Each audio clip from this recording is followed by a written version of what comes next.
times when turbulence and uncertainty are the only certainties in our lives, business continuity has become extremely challenging. The pandemic has compelled employees to, reprioritize needs, look at the diverse factors that our companies or organizations might have, and really put their people first to have a business continuity during a pandemic. Although these are extremely disruptive times, I think that it has opened a rather opportunity window for us to really rethink and redesign our experiences and our structures with time. To give us some more information on this today, we have with us Deodatta Kurane, Chief Human Resource Officer at Yes Bank. Deodatta brings with him over 30 years of rich experience in diverse facets of HR. He is an accomplished thought leader and a sought after speaker at various HR forums, corporate events, and business schools in India. He has been instrumental in developing a strong performance culture in Yes Bank, along with an effective reward and recognition system. Welcome, Deodatta. Thank you. So, to start off, we know that we all will be talking today about employee experience and how it's been changing with time. So, I want to start off by asking you, how do you think when our workforce has been become so multi-generational, it's so diverse at this point, how do you think that companies or organizations can build out their entire process from, start to exit and really cater to everyone's need? This is a very you could say high priority agenda for us. Mm-hmm. That how do we design employee experiences, and especially for the multi-generational and the millennial kind of a workforce. See, Yeah. one thing I must tell you at the outset is ours is a very young bank. So we are the average age is around 32 years. And it's only some people like me who skew the average age a bit, but I believe mentally wise, I'm not. I'm still as a millennial. But that apart, one of the things which we try to keep in mind all the time is look at everything from the point of view of the employee. Mm-hmm. I'll give you an example. Since you mentioned that how do you design the entire process from hire to retire kind of a thing. So we looked at this entire business of people applying for a job, on the website, etc. And then we say, how do we reposition this? How do we reposition this in a manner which will appeal to the younger generation, the millennial generation, okay, who are very adept at, let's say, use of technology, gadgets, and their experience around social media, etc., etc. So, how do we actually design a process which will be appealing to them? And then we came forward in a brainstorming session. We said that people like ordering stuff from Amazon, from Flipkart, or maybe a pizza or whatever. Why can't we put our website and the experience as order a job? Oh, okay. What if That's the interesting. candidate says that, look, I want to order a job. So basically, what are you saying? Just as you want to order a pizza, you say, I want a topping of this and that, this sauce, Mm-hmm. whatever. Can you not put your requirement of your job expectations? And then it's actually nothing but his CV. Okay. Mm-hmm. But if you put it in a different way, if you position this entire exercise in a different way, I think it is far more engaging and it appeals to the way people think today. Mm-hmm. Right. And then the other part of it is, okay, that's a nice slogan, order a job. Then what do you do with that? What do you do with that order? What you do with that order is that you, for instance, put in a kind of a machine learning algo behind it somewhere and match your existing vacancies against that CV. So actually, we see it's not just about a slogan of order a job. It is where you engage with the candidate and say, you give me your order, I will put a process in place, and I will come back to you and say that, look, I have these 3 openings for you. It will be very exciting. So in the normal course, what you would say is that you go to my website, go and browse through whatever job entries I have given. That's a traditional way of doing it. Fine, you can always do that. But otherwise, you say that you're interested in our bank, leave your CV here, leave your order over here. We will match the requirement and come back to you. Now, the same It's the same application process, if you ask me, right? If you just strip it off the hype, and then say, okay, it's the same. What's so different about it? I think what is different about it is the approach and how do you engage with the employee, right? So we have to start thinking like that. So one of the things which we try to do in employee experiences, so for instance, in our HR team, whether it's our HCM app or whether it is any interface on our HRIT system, the gold standard for us is to make it like any one of the apps which we use for things other than HR. Okay. So, for instance, if you want to have a query, you want to lodge a query about some Mediclaim related issue, very employee related issue, right? The interface and the reaction time for that should be exactly like, let's say, ordering on Swiggy. Okay. So the user experience and the interface has to be benchmarked against these kind of apps. No, and for us, the competition is not the app of another bank or the HRIT system of another bank. For us, the experience is in these kind of things. I agree. The point where you mentioned that, millennials have been so indulged into technology these days, and they have to have a experience that is more approaching to them. Because if I was looking for something, I would definitely be interested in something that is catering to my needs accordingly, and I don't have to go and search through it.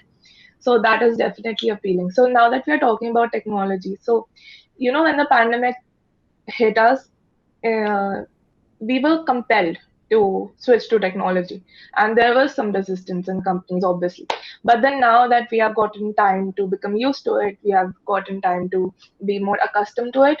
How do you think that companies can actually use something that was compelled to them into their advantage and deliver a even more engaged and motivated employee experience through technology? You're absolutely right. This Corona thing has sort of, as I said earlier in this discussion, the present has come today. The future has come to the present. Okay, so we don't have to be future ready. We have to become present ready right now, because the present is here. The future is here right now. There's no waiting for it.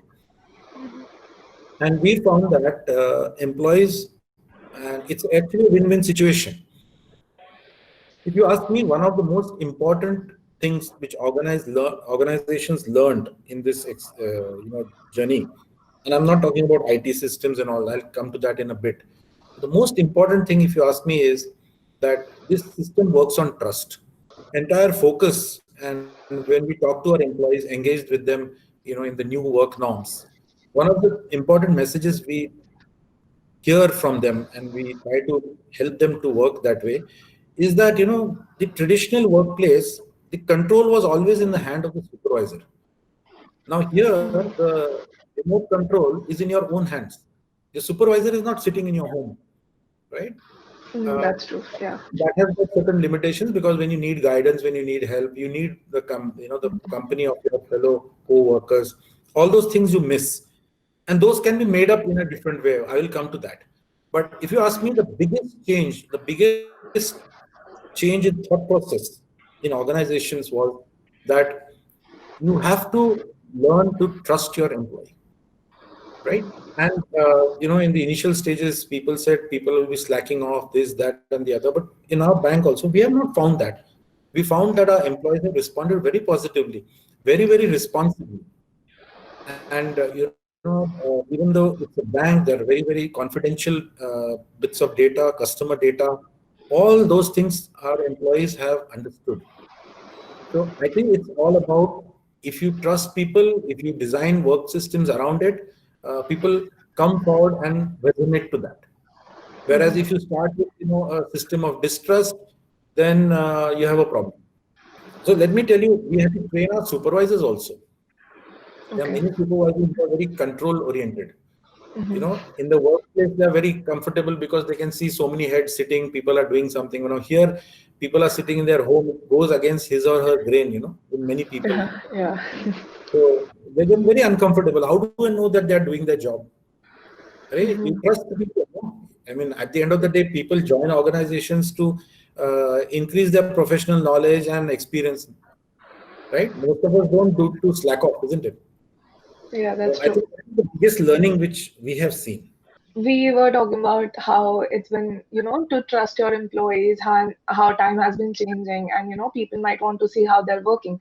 So, do you think that now that we move to the next phase of the unlock, or we are slowly opening up our workplaces, do you think there are some essential elements or something that every organization should include to, give a better employee experience or to keep their employees more engaged? If you ask me, if you since you're, I guess you're asking that from the context of the current COVID situation and how the things are Yeah, going to evolve, right? yeah.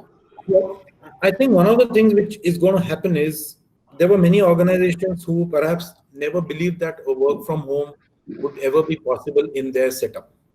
Okay, Mm-hmm. and if you see different types of organizations, then the ability to kind of support a work from home depends a lot on the kind of activity which the organization is doing, right? So Yeah. obviously, things which are very physical in nature, you can't help it. You know, manufacturing, making things, etc. They have to be done at a particular place, and nothing much you can do about it. But I think the important thing is that people who are not working with physical objects, but who are working with data, who are working with ideas, who are working with delivering services, you know, which is more of an abstract, conceptual kind of a thing. These kind of jobs or these type of organizations are definitely more amenable, and obviously the work from home can be achieved from there. Yeah. Mm-hmm. So you know, for instance, I would say even let's say something like manufacturer of cars. Now he can't start a work from home for manufacturing cars, but the Yeah, that's entire gamut of service, for example, okay, or follow up on customer service. Those are things which you don't need people to be around in your showrooms.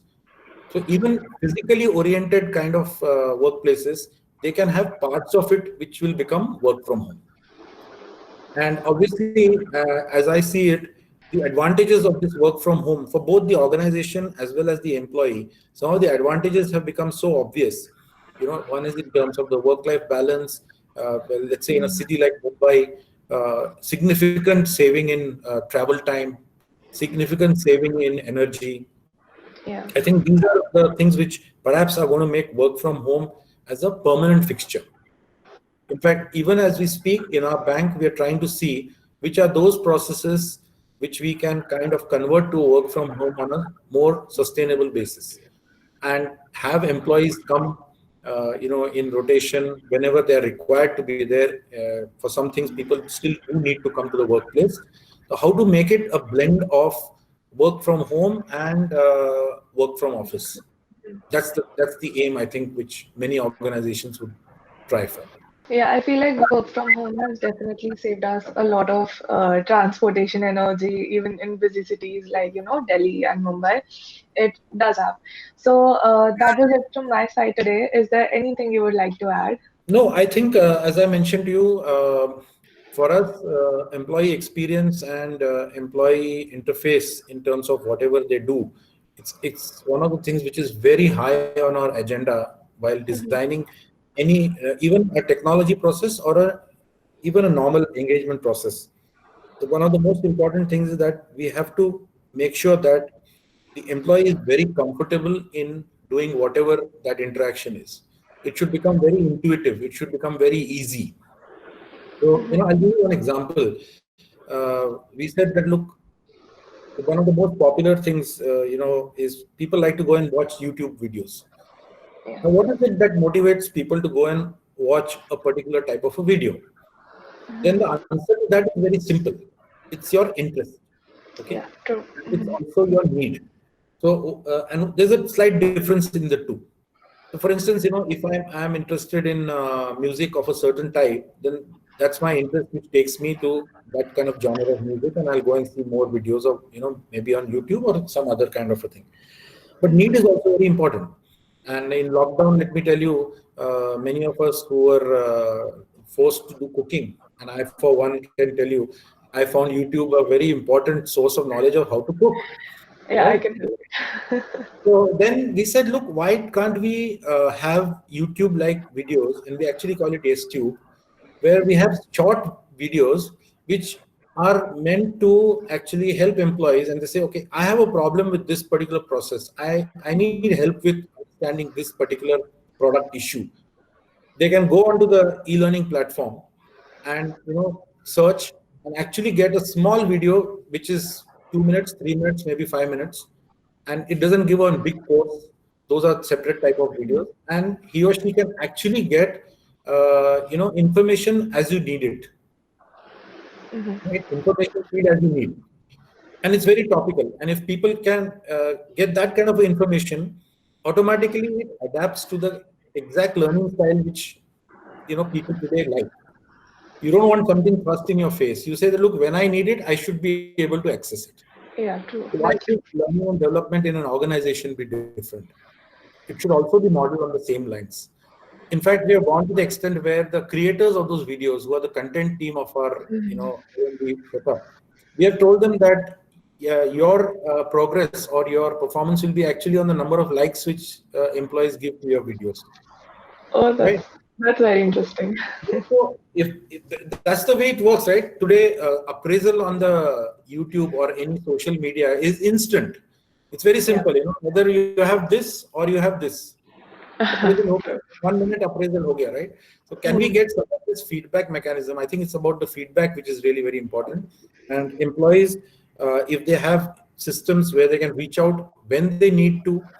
So for instance, many of our employee queries, we have actually started getting them on a chatbot, because that's the way people like to express their issues, problems, customer queries. So if they can do it with our bank, why not our employees also do it? So we have got a chatbot for our employees, so they can query policies or some other query they have something, and if they cannot answer it, then obviously there is a HR relationship person who is available for them. That's very interesting. I really like how you have, manufactured all of your approach towards social media to give it a more interesting kind of look for your employees, because obviously everyone has social media at their hand and they access it all the time. So it's not a new thing that someone has to learn to, and it's very easy and effective for everyone. So that's very interesting on my point of view. So thank you so much for your time today. It was a great interaction to have you today with us. Thank you very much. It was a pleasure talking to you and sharing.